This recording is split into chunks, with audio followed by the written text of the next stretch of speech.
পরিবর্তন অনেক কিছুই আছে, আবার অনেক সাদৃশ্যতাও আছে, আবার গরমিলও আছে। যেমন আমরা মানে ছাত্র আন্দোলনের একটা পর্যায়ে যখন নির্বাচন হলো, ডাকসু নির্বাচন, রাকসু নির্বাচন, চাকসু নির্বাচন, অন্যান্য নির্বাচন 90 এসে আমরা সেই নির্বাচনে অংশগ্রহণ করি।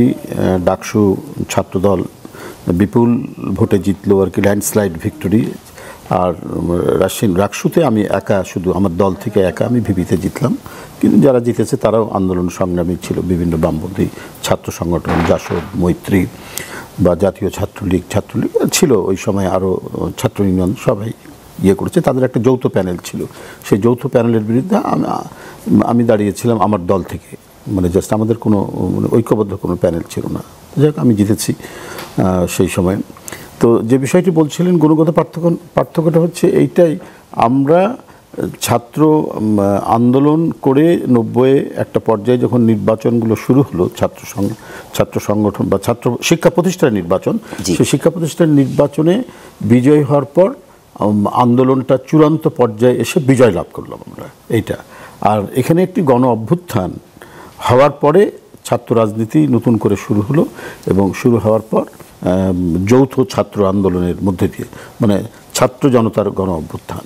আর এখানে ছাত্র জনতার গণ অভ্যুত্থানটা হওয়ার পরে তারপরে এখন নির্বাচন হচ্ছে, কিছুটা গণতান্ত্রিক পরিবেশ পাওয়া গেছে। ধরেন সহাবস্থান ছিল না ক্যাম্পাসগুলোতে জাতীয়তাবাদী ছাত্রদল, এবং যারা গণতন্ত্রকামী আরও বিভিন্ন ছাত্র সংগঠন যারা মনে করেছে, তারা সোচ্চার কণ্ঠে কোনো কথা বলা ছিল না, কথা বলতে পারতো না। মানে কোনো ক্রমেই কোনো সহাবস্থান ছিল না, কোনো সহিষ্ণুতা ছিল না ক্যাম্পাসগুলোতে। মানে বিগত যে আমল গেছে সেটা এরশাদের যে আমল, এরশাদের আমলটা ছিল ডিকটেটরিয়াল। ওটা ছিল একটা কি বলে, ওটা একটা ডিকটেটর আর কি, মানে ক্যালকুলেটেড ডিকটেটর আমি বলি আর কি। আর এরপরে যেটা গেল 2009 সাল থেকে, এটা হলো ডেসপারেট ডিকটেটর, এবং এটার স্বরূপটা হচ্ছে একেবারেই ফ্যাসিস্ট টাইপের, নাৎসি টাইপের আর কি। তো নাৎসিদের যখন অবস্থান থাকে, তখন আপনি ক্যাম্পাস বলেন বা অন্যান্য যে কোনো সমাজ এবং রাষ্ট্রের কোনো স্থানই কোনো ডেমোক্রেটিক স্পেস থাকে না কোনো জায়গায়। আমরা ল্যাটিন আমেরিকায় দেখেছি, বা পৃথিবীর অন্যান্য দেশে, যে রাশিয়াও দেখেছি জারতন্ত্র আছে, কিন্তু ইউনিভার্সিটিগুলো এক ধরনের একটা কর্পোরেট সাহিত্য শাসন ভোগ করত। আমরা ল্যাটিন আমেরিকা, ভেনেজুয়েলায় দেখেছি, বিভিন্ন জায়গায় যখন বাইরে কথা বলা যাচ্ছে না, তখন ক্যাম্পাসের মধ্যে ছাত্ররা গণতন্ত্রের জন্য সোচ্চার, তাদের কণ্ঠ ভিতরে স্বাধীন ছিল। কিন্তু এই সময় সেটা ছিল না, এই যে 15-16 এতটুকু পার্থক্য। আরেকটি জায়গায় আপনার কাছে একটু জানতে চাই, আপনি যখন রাকসুর ভিপি হয়েছিলেন, তখন ছাত্র দলের প্যানেল কি পূর্ণ প্যানেলে জিতেছিল, বা কিভাবে নির্বাচনটি? না, আমি ডাকসুতে পূর্ণ প্যানেলে জিতলো। আর রাকসুতে গিয়ে মানে ঘটনা হয়েছিল এরকম, ডাকসু নির্বাচন যখন হচ্ছে তার আগের বারে ইউনাইটেড প্যানেল ছিল, আর এর পরের বছর ওটা 89, আর 90-তে এসে ওরা বিভক্ত হয়ে গেল। আচ্ছা, যেমন জাসদ মৈত্রী একটা প্যানেল দিয়েছে, ছাত্রলীগ আলাদা একটা প্যানেল দিয়েছে, জাতীয় ছাত্রলীগ একটা প্যানেল দিয়েছে, ছাত্র ইউনিয়ন আলাদা প্যানেল দিয়েছে, এই করেছে ছাত্রদল। এটা ল্যান্ডস্লাইড ভিক্টরি হলো। এই ল্যান্ডস্লাইড ভিক্টরি এটা দেখে রাজশাহী ইউনিভার্সিটিতে গিয়ে ওরা আবার ইউনাইটেড হলো। আচ্ছা, ওরা ইউনাইটেড হতে গিয়ে তখন একটা শক্ত ফাইট আসলো আর কি। এই শক্ত ফাইট করতে গিয়ে শুধুমাত্র আমি জিতলাম ভিপিতে, আর বাদ বাকি ওরা জিতেছিল, মানে ঐক্যবদ্ধ সংগ্রাম পরিষদ সেখানে জিতেছিল।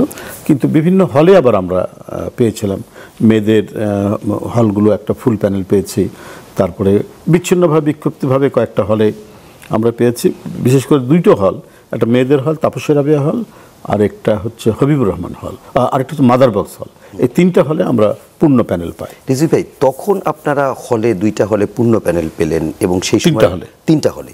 এবং এখন দেখা যাচ্ছে যে রাজশাহী বিশ্ববিদ্যালয়ের ছাত্র সংসদের পাশাপাশি যে হল সংসদ নির্বাচন হয়েছে, সেখানে 255টি যে পদ, তার এগেনস্টে 234 জনই ছাত্র শিবিরের জিতেছে, এবং ছাত্র দল একটিতেও জেতেনি, যেটি আমরা ঢাকা ইউনিভার্সিটির কেন্দ্রীয় ছাত্র সংসদেও দেখেছি, জাহাঙ্গীরনগরেও দেখেছি, রাজশাহীতেও দেখেছি।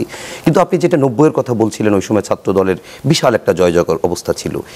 এই পরিবর্তনটার কারণ কি? পরিবর্তনটার কারণটা হলো যে 16-17 বছর ওই যে বলেছে, মানে ফ্যাসিজমের যে প্রকোপ ছিল, সেখান থেকে ক্যাম্পাসগুলো মুক্ত ছিল না।